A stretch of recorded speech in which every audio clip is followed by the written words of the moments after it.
गर्मी की छुट्टियां शुरू हो चुकी थीं, मगर गांव के स्कूल में एक ऐलान ने सब बच्चों को हैरान कर दिया। हेडमास्टर साहब ने कहा, जो बच्चा गर्मियों की छुट्टियों में सबसे ज्यादा सीखेगा, उसे एक खास इनाम मिलेगा। मगर इनाम क्या है? ये एक राज रहेगा। अली और उमर दोनों बेहतरीन दोस्त थे।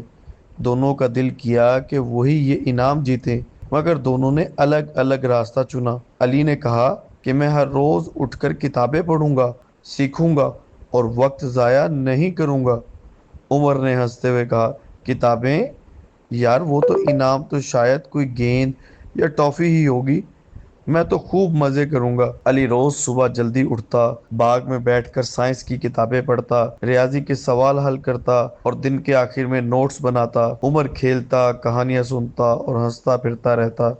छुट्टियों के आखिर में स्कूल में सब बच्चों को जमा किया गया। हेडमास्टर साहब ने कहा, ये इनाम उन बच्चों के लिए है जिन्होंने वाकई कुछ नया सीखा हो, मेहनत की हो और अपनी काबिलियत बढ़ाई हो। अली का दिल जोर जोर से धड़क रहा था। उमर को भी अभी यही यकीन था कि शायद इनाम कोई खिलौना हो। फिर अचानक हेडमास्टर साहब ने अली का नाम लिया और कहा, अली, तुम्हें शहर के बड़े स्कूल में स्कॉलरशिप मिली है। तुम्हें वहाँ मुफ्त तालीम, किताबें और रिहाइश दी जाएगी। सारी क्लास हैरान थी। उमर के चेहरे पर खामोशी छा गई। बाद में उमर ने अली से कहा, मुझे लगा था कि इनाम कोई मामूली चीज होगी, लेकिन ये तो तुम्हारी जिंदगी बदल देने वाला इनाम है।